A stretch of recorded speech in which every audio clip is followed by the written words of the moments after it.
Passing everywhere.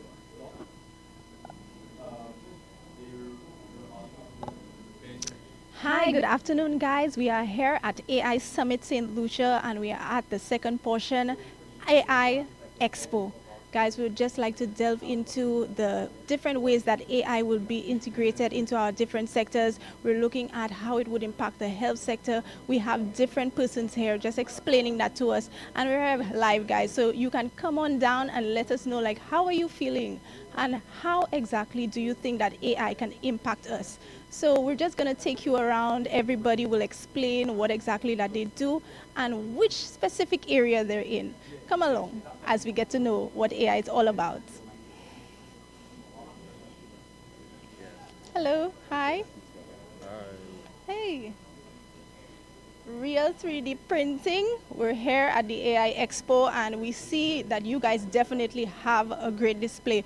Now, from what I know, is that you guys actually come up with real life projects. I was given an example. If you have like a stove knob, you actually, and you cannot find it, you can get that right here at Real 3D Printing. So I just want you to explain what exactly you all do and just give us a synopsis on how AI will be used with regard to customer service. Yeah, no problem. I can hold a mic. Hi, so this is Real 3D Solutions.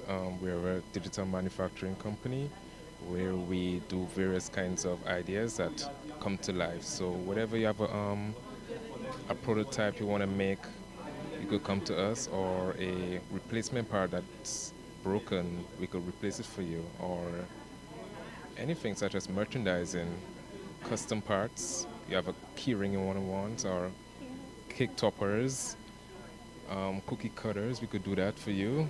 And car parts, anything that's replaceable that is plastic, we can make it for you. So, yeah. And we just launched our new website. So we, in the AI aspect, we're trying to work on some chatbots where we try to implement customers and the chatbot to relate with each other. So whatever they want to have, they order in a specific way, and the design they can tell us, and we're able to execute it properly for them. So that is one of our main aspects and keys. Yeah, thank you.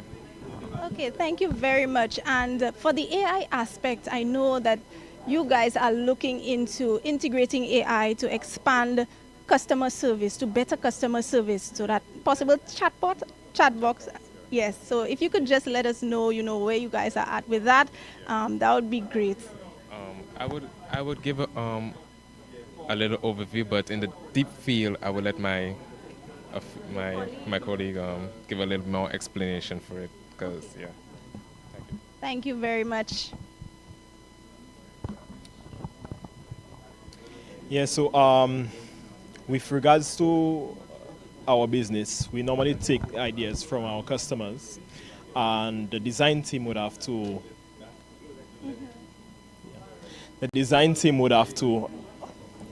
I'm locking it. They would have to design the product according to what the customer is telling them.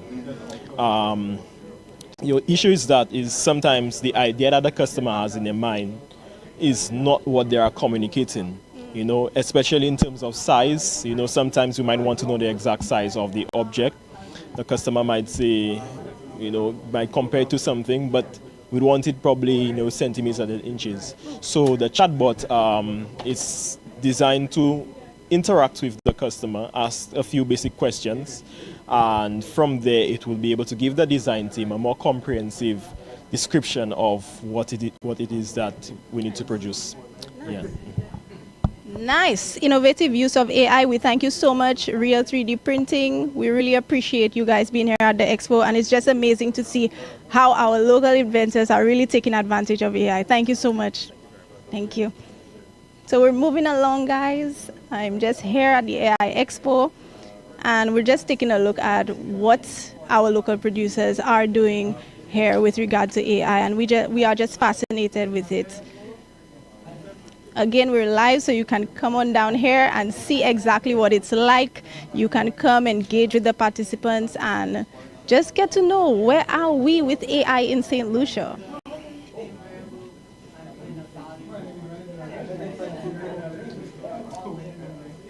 So guys, we're moving along to our next exhibitor. I am Stanza Deligny, your host for the AI Summit St. Lucia, and this is again the AI Expo. So we're just going to move along now. We have a very youthful group. It's actually the St. Mary's College robotics team, and we are so happy to have them with us. So we'll just go look at what exactly that they've been doing with regard to AI, with regard to robotics. What are they up to? Hello. Hi. Good afternoon. Pleasure to meet you guys. Nice to meet you. This is interesting already. Guys, we are very just fascinated, especially you as the youth taking an interest in robotics, in AI. Can any of you explain what exactly is going on here and maybe what inspired you to get into robotics? Any takers? Yeah, sure. I'll take it. Okay. So basically, my name is Jaden Shu. I'm from SMC, and this is a robot that was given to us by the Taiwanese embassy, and they let us keep it after their trade show. And basically, this robot has infrared sensors under it, which allows it to track the different colors, and we programmed it in a built-in website for whenever it got in contact with a different color, for it to do a certain action, and then by default for it to just follow the block. So then that's what it was just doing a while ago. You want me to show you again? Yes, I would love that actually. So guys, we're going to see a live demonstration. It really is inspiring seeing the St. Mary's College team be so ingrained in this. So he's just currently just programming it. He says that the colors would match the direction as to where they go. And I do believe I was told that this robot may also help with presenting and doing other things. Anybody can expand on that? Well, my name? Well, my name is Seth Pierre. I'm the secretary of the group, the Robotics Club of SMC. These robots are capable of speech and are also capable of presenting images, recording sounds, taking pictures, and also playing sound. Like, for example, right here in this very setup, the red is set to play music. However, it doesn't currently function. Perhaps the volume is muted. Okay, thank you so much, Seth. Thank you so much, guys. We truly are inspired.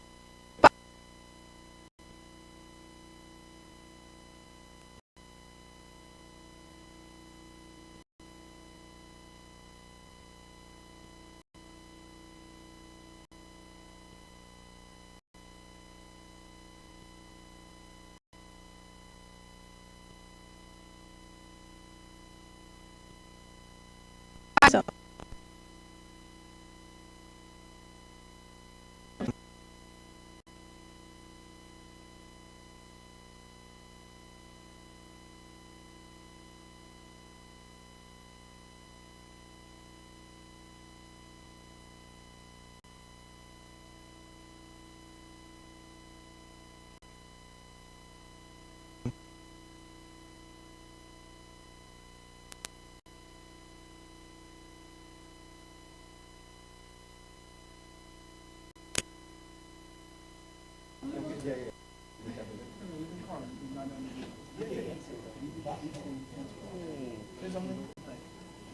So yes.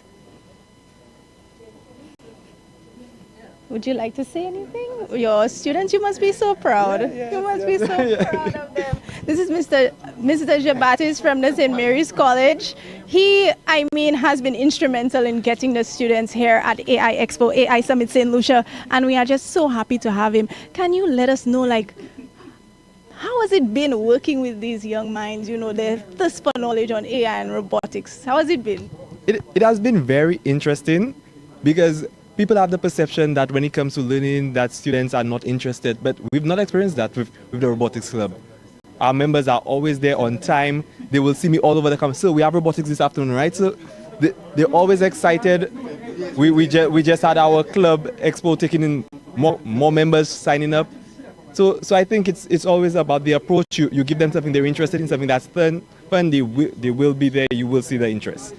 They always, and then you could see the hard work. Of their labor. Exactly. The fruits of labor. Thank you so much, Mr. Jabati. Thank you so much for this and bringing the students here today. I can see that we have some future engineers here. I'm excited to see them again. Thank you again. Yes, thank you for having us. Okay. We're moving along here at the AI Expo, AI Summit St. Lucia. We'd just like to get a gel of the room. Hi, guys. Hello. Hello. How are you guys feeling here at the Expo AI Summit St. Lucia? How has it been? What is going on? How do you feel? Well, I mean, I'm seeing stuff that I had not seen before on St. Lucia, things I didn't know that was in St. Lucia. So, it's a great thing. I'm looking at this, and well, I knew of that, although I'd never seen it done before, but hey, we were at a point where, as I was saying to the young lady, we need to step up. The question is, are we ready? Well, we have a good start, the St. Mary's College robotics team. It really brings a warm feeling in terms of our youth and what exactly are they getting into, especially with AI, robotics and everything. So I see a bright future for us. So it's just getting there. Thank you so much. We're happy that you're enjoying at the Expo, and we're so happy to have you. No problem. Okay, thank you. Okay, and we are here with Miss Nikita Greenidge telling us about surgical robotics. So she will take us through it. Thank you so much, Miss Greenidge. Can you just let us know what exactly is going on here? We would love to find out. Thank you. So on the screen we have the magnetic colonoscopy system. This is a robotic colonoscopy system that is developed by the University of Leeds. And what it does is it allows us to manipulate an endoscope using magnets and a robot. And this really allows for the doctors to focus on what's important, the patient. We can enable diagnosis with the doctor visualizing what's coming on the camera, rather than the doctor having to focus on the difficult manipulation tasks. But this is a robotic system, and of course, in terms of having a demo here today, I wasn't able to bring the robot, but what I was able to bring is a much simpler system. This is one of our low-cost designs, and what we try to do here is standard flexible endoscopy, which is what the robotic system would be trying to be an alternative for, is actually still quite expensive because there's a lot that needs to be done in terms of keeping it sanitized and clean, and the actual mechanism is quite complex to manufacture. And so what this system tries to do is to try to use air. So there are 3 channels in here, and with that you can actually manipulate the channels so that it moves, right? And it's quite a simple mechanism. And what that means is because it's simple, it's really inexpensive to make. And it is essentially a low-cost solution to allow us for a cheaper solution to standard flexible endoscopy. Okay, nice low-cost solution. And we know, like you mentioned, especially in our AI talks, Ms. Nikita Greenidge was our feature speaker this morning here at AI St. Lucia AI Talks. And yes, we're happy to have her, but that is interesting. And I also know that you did mention that there are ways in which with these particular mechanisms or tools that, perhaps it may mean the difference between somebody going for a surgery whereby they need to be cut, and that cut being much more severe than it would if they were to use a system that you are familiar with. Could you give us more information on that? Right, so endoscopy is mainly used for early cancer detection. And so if you get an endoscopy, for example, in the UK, it's mandatory for over 50 years of age for you to get an endoscopy done. And what happens if you don't get an endoscopy done at that age is that there may be cancer in your gastrointestinal tract that you don't know of. And of course, we know that with cancer, it's important to detect it early. If we don't detect it early, it advances to stages that we cannot help with. And so that's where the more severe therapies and surgeries come in. So by using systems, whether it's standard flexible endoscopy, robotic colonoscopy, or low-cost systems like this, you allow the patient time to actually attack the cancer early on. Okay, that's heartwarming, and it does really let us know that we should definitely test beforehand. We should know what is going on with our bodies, and I'm sure Miss Greenidge agrees with me when she says it is better to check rather than wait, because that's what we're hearing now. So thank you so much, Miss Greenidge, and thank you for your interest in this area. We look forward to seeing more of you. Thank you so much for being here. You're welcome. Okay, guys, so we're just here at the AI Expo, and we're going to take you around the next booth. And you should think to yourself, have I really tested for what I need to be tested for? And can I possibly do something about that, to prolong your life? And in this way, we're actually using AI to improve that for you. And we're looking further into it in St. Lucia. So let's take a look at perhaps a different sector. We just heard from surgical robotics with Miss Greenidge. So let's go. Come along. Oh,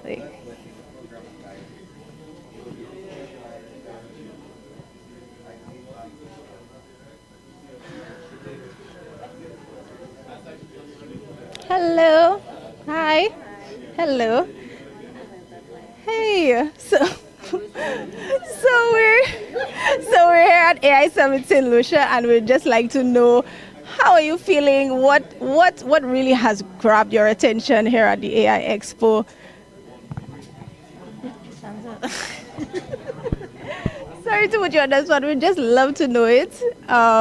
Just let us know how you're feeling. Have you learned any new information?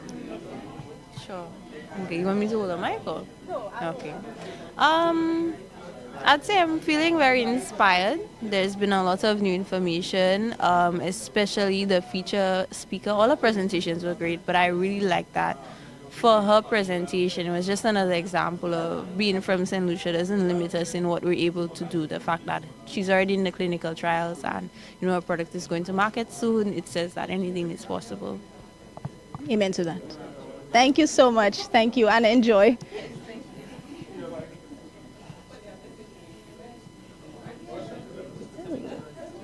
Hi. Hello, Joy. I know you've been waiting for this moment. Oh, really? Okay. Hi, we are here with Joy. She will let us know more about her business, VR headsets. I am excited. I would like to try it on. I would like to see how it works. So if you can just take us through it, give us a little synopsis about your business, how exactly is AI being integrated, we would love that. Okay, so I need to stand up to do that? Yes, please. Wait, you didn't get that right.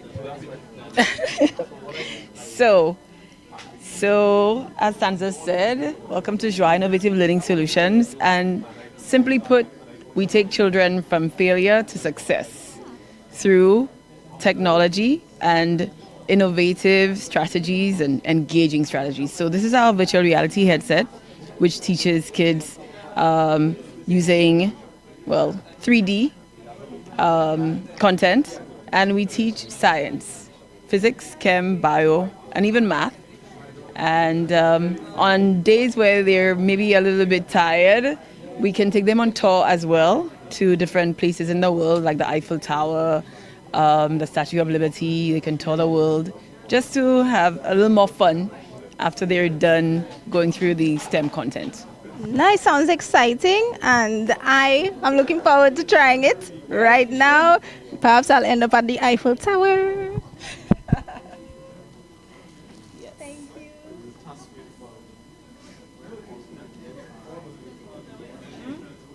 Okay, guys. Okay, I know here is the power button. All right, and I'm using the mouse. I was told that it's 360, so I'm turning around. Maybe we'll end up at the Taj Mahal this time around. Okay. So where are you now? Okay, we ended up at the Taj Mahal. All right, so that's what I'm looking at now, and I can see that there's information. Okay, this virtual tour provide. Okay, yes. So we're at the Taj Mahal, and it's actually a learning experience. So you see the Taj Mahal. I mean, I know audience members, I know you guys can see it, so you guys will have to contact Joy Louis to be able to. We're now at the Eiffel Tower, and there's explanations explaining what it's about, where it is, and everything. Who built it? Let me see. Who built it, Stanza? Who built it? Who built it? Statue of Liberty. Renowned structures in the world. Who built it? Architect of. I'm not seeing the below information. But who built it? Let me test. Eiffel. Eiffel. Named after Eiffel himself. Okay, that's interesting. Okay, very good. So you've been learning. That's fantastic. That's fantastic. Thank you. So how was that? Thank Welcome you so back. much. It Welcome was back. a new world. Bonjour. Ça va? Ça va bien, merci. Okay, wow, that was really interesting. Honestly, today is the first day that I've ever tried a VAR headset, and I approve. I approve. It takes you to different places, and you don't have to leave where you are. Thank you so much for that demonstration. We did not have to pay a ticket for sure. Okay, thank you so much for demonstrating that. We thank you so much. Again, we are here live. You can come down to the AI Expo, the AI Summit in Lucia, and come see what's up with AI, see what's up with going on in AI in education, which we just interviewed Miss Joy Louis. So they really try to put education, integrate education, the educational sector, with AI, so that persons now, even though you're a student and let's say you don't want to read, you have this other option, this more engaging option to do. So I'm just so proud of what we are doing locally, and I just want to prompt you to come down here and see it for yourself. It really is a remarkable experience. So we're going now, and we're headed to AI and infrastructure. And I mean, there's a small link with the AI infrastructure. And as we did go to the Taj Mahal a while ago, but let us see where Mr. Fabian Felix will be taking us today. Mr. Felix, hello. Hi. Could you just tell us what exactly is going on with AI and infrastructure? What is the NIP working on? We are excited to see what you have in store for us. All right, thank you. I have to hold it. Thank you, Stanza. So my presentation and what I have to share with participants here is the role of AI in transforming infrastructure for St. Lucia, particularly around building asset management and disaster risk reduction. So the unit I work with is a NIP, the National Integrated Planning and Program Unit, and we're tasked with helping government understand its building assets. We realize government has over 500 public buildings, and we have the ever increasing problem with air quality, structural weaknesses, deficiencies in buildings. So we wanted to assess government stock of buildings, and we did a physical assessment using humans.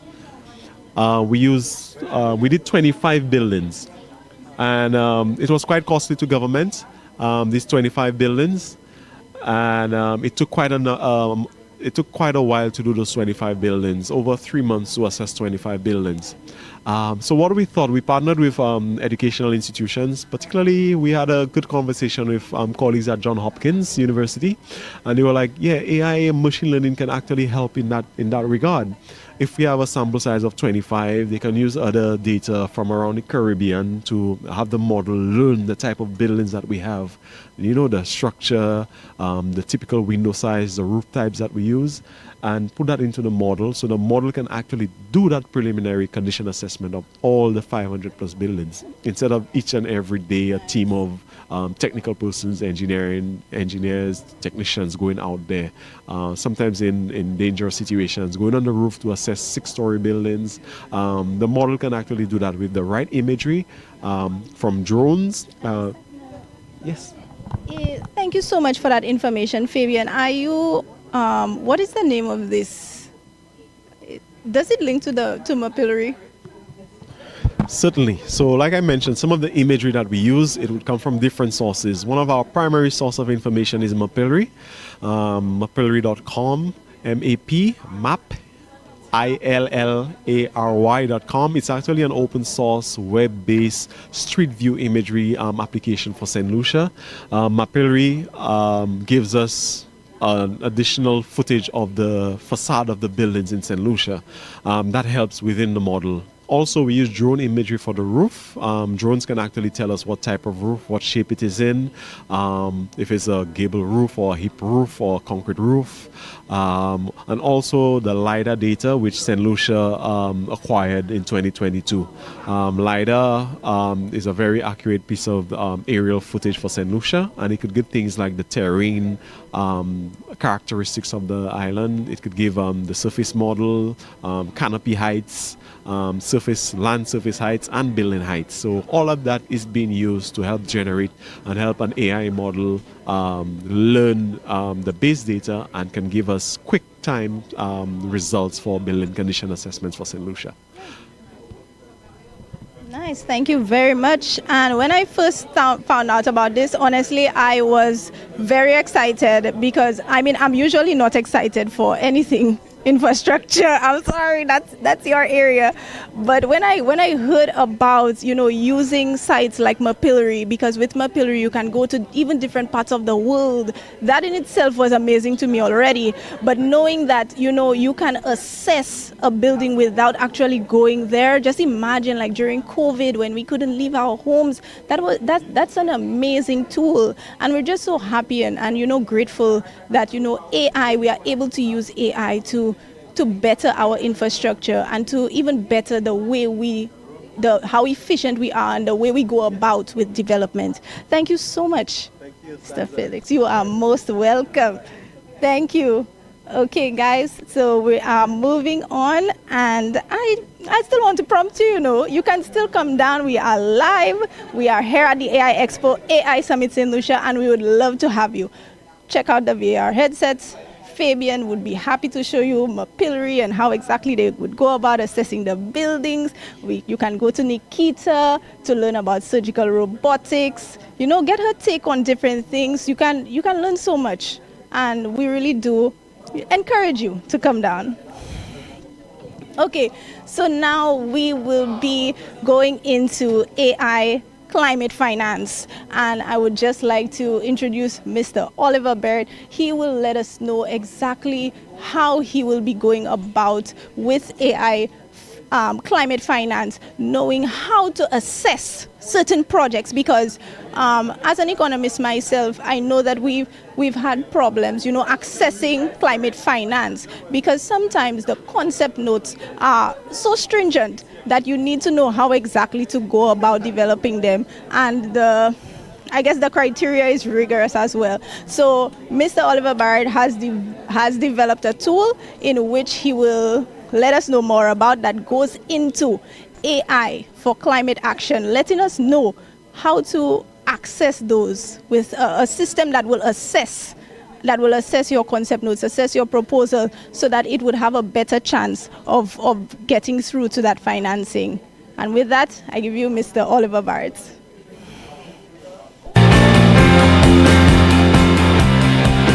Good day, AI Summit attendees. My name is Oliver Barrett, founder and director of Janus Advisor Incorporated, a Florida-based company specializing in the development of AI business software.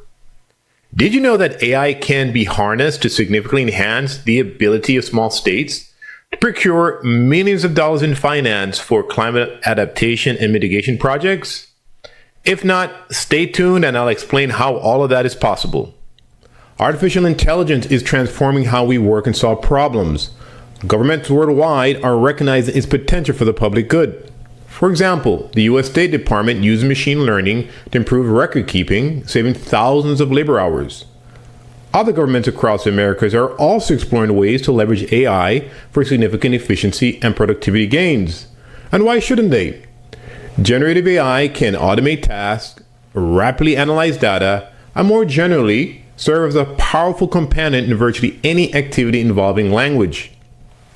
Now, we all know that small island developing states are on the front lines of climate change, yet securing funding to adapt to these challenges is a major hurdle for many. Why? One key reason is the difficulty in developing winning funding proposals. These proposals are complex, requiring specialized knowledge and significant resources, which are often lacking among small island developing states.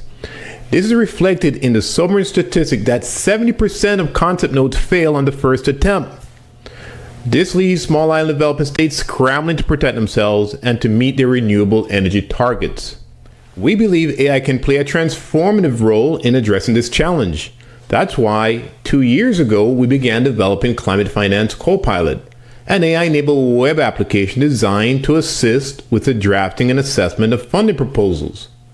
This toolkit helps users navigate complex criteria, refine proposals, and identify potential issues before submission. For example, one of our most used tools is Concept Note Evaluator, an AI-enabled workflow that is trained on donors' complex investment criteria. It rapidly and precisely assesses draft concept notes and proposals against these criteria so grant writing teams can make corrections before submission. It also offers its own AI chat companion that is customized specifically to support grant writers as they develop these complex packages. Launched this past June, Climate Finance Copilot has already shown promising results in pilot programs with institutions in Jamaica, Zimbabwe, and Belize. It saves time and resources, resulting in teams being more confident that their funding packages are compliant with donors' requirements. We have successfully demonstrated that the software can ensure proposals are well aligned with funding requirements while saving time and resources in the process. All this ultimately leads to proposals being developed more rapidly and with a higher probability that they will be approved on the first try. Beyond climate finance, we're exploring developing other applications as well. For example, in collaboration with the Planning Institute of Jamaica, the Jamaican government's foremost planning agency, we're exploring the creation of a procurement copilot that would accelerate the evaluation of proposals submitted by suppliers. Early next year, we plan on working on a toolkit that aids disaster preparedness planners. Lastly, while there are risks and limitations associated with the use of AI technologies, don't let these concerns keep you on the sidelines of this revolution. The risks can be easily mitigated, allowing you to leverage this technology just as we are doing for the public good. Thank you for this opportunity to share a small part of our story. We look forward to collaborating with St. Lucia and other Eastern Caribbean states to leverage AI to overcome bottlenecks and barriers that are impeding development and resilience. Take care. Thank you, Mr. Barrett.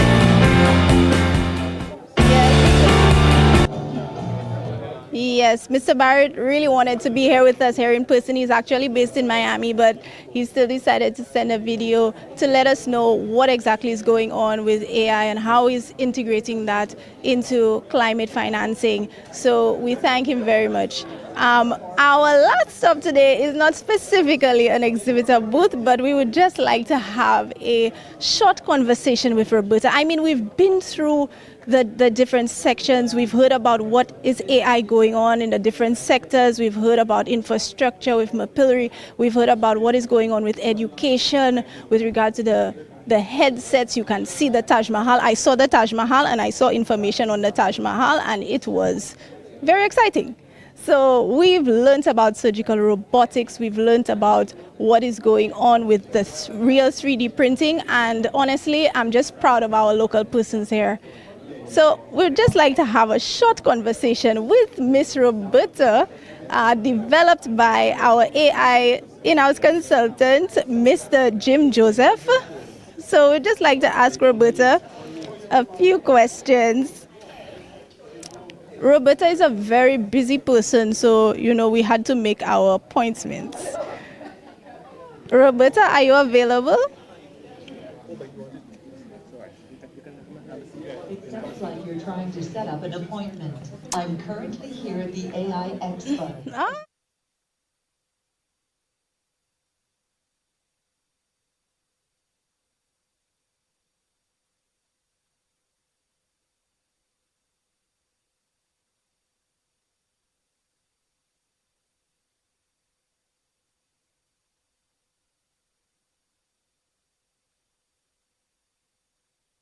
With us today. Roberta, how are you feeling here at the Expo? Oh, I'm actually here with her as well. I'm thrilled to be here. Guys, this and is excited our about all the amazing discussions and innovations at the AI Expo. It's been an inspiring day. And how it can reshape productivity and enhance competitiveness. How are you doing today? I'm doing fine, Roberta, and we are happy to have you. Thank you so much for your take. Roberta really loves the AI Expo, guys. So that's why I'm telling you, come on down. Now, I'm here with AI consultant, Mr. Jim Joseph, who was our AI consultant, and he has developed Roberta. Mr. Joseph, how do you feel at the Expo, and what inspired you to create Roberta? Okay, so Roberta has been a progressive effort. I think about 2 years ago, I did the first part of voice capability, and I've been taking her on interviews with me. She's been in my classes, and then I told them, well, the next step would be to put a face to Roberta, because everybody kept asking me, where's Roberta, where's Roberta? So I put a face to her. And then I also developed several other capabilities with Roberta as well. So it's really been an interesting journey. I think you have fallen in love with Roberta. I have. And also because of a lot of the things that Roberta can do, it's really been an interesting session, just being a co-host for us. But it's really been an interesting week for us.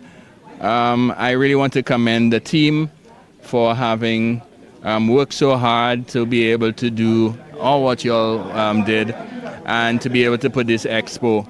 I think what we've seen here this past week is the potential for St. Lucians to do so much and to be able to create applications that are on par with what is in the first world countries, and also to show that in terms of readiness, because I think sometime last year I did an interview, well, not an interview, I was on a talk show, and I did St. Lucia's and a SWOT analysis of St. Lucia's readiness for AI, and we were nowhere close to where we are right now in terms of St. Lucia's readiness.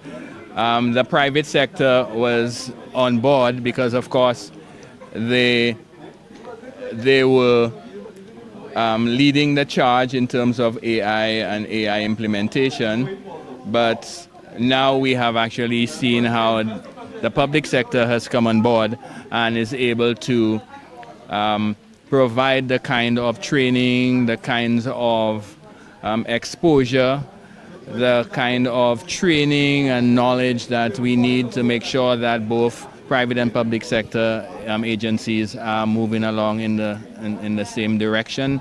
So I think the past week has really been an eye-opener for us. And I think we all understand the benefits of AI. We understand what the implications are for us. And I must commend your team. I mean, for having me on as the AI consultant, helping with guiding some of the processes and just being there as a support for this important initiative. I think also that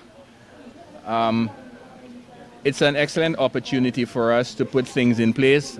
We saw that there are a lot of areas that we need to focus on. Legislation is key. Definitely. Data and the data gaps that we have, data privacy, data protection, education is key. We saw the importance of having the proper infrastructure because most persons think that AI is ChatGPT. Alone, yes.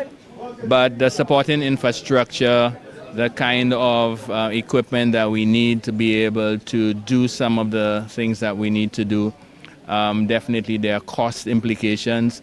So all these things have to be taken into consideration. And I was happy that the parliamentary rep, or one of the parliamentary reps, Mr. Kenson Kazemi, was here because, of course, the youth are taking this and running with it. Yes. And having him here to be part of this activity this morning and him giving his commitment to support this whole AI initiative speaks to it. I know also at our keynote that Honorable Alvina Reynolds was here, and in her capacity, she spoke to her commitment to ensuring that AI is brought to the members in Parliament after she left there to speak to them about what we're doing. Nice.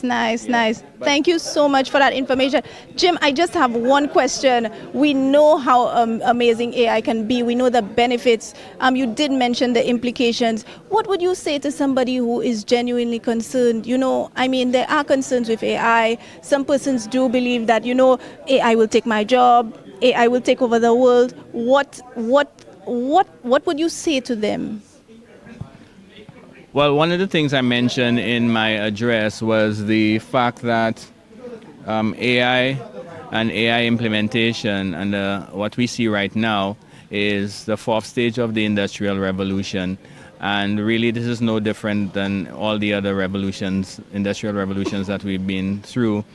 Of course, there was job loss in almost every in certain sectors, mismatch of skills. But persons were able to retool and reskill, and because of the benefits that came with the advancement, they now had even greater opportunities and greater potential than they had in previous generations. Would you like to go back and cook on a coal pot every day?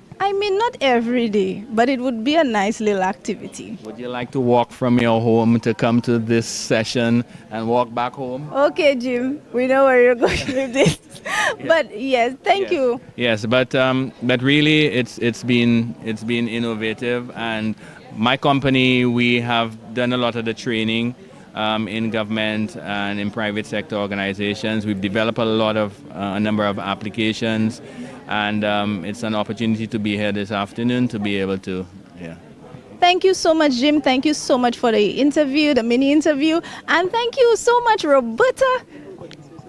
We would like to, like I said, Roberta took time out of her busy schedule, guys, and she is truly a great invention by Jim Joseph. Roberta, we are about to, end. Is there anything that you would like to say to our audience? How are you feeling now, Roberta, having heard what Jim has to say about you and about other AI innovations? So Roberta is now doing something else. I think we have some small technical things, but when you come back, we'll speak to her. I think she is multitasking. Oh, I see. Listen, guys, I told you Roberta is a very busy woman. You have to schedule your time. So the little time we got is the little time we had with Roberta. Roberta, we thank you. Jim, please give her our best regards. And yeah, we're here. We're here again at the AI Expo, just giving one little bout, to let you know that you can come down to the AI Expo, the AI Summit St. Lucia. We are more than ready to welcome to you. Thank you so much for viewing this and, just engaging with us. And please educate yourself on AI. We thank you so much. You have been a wonderful audience, and we encourage you to come. Thank you so much.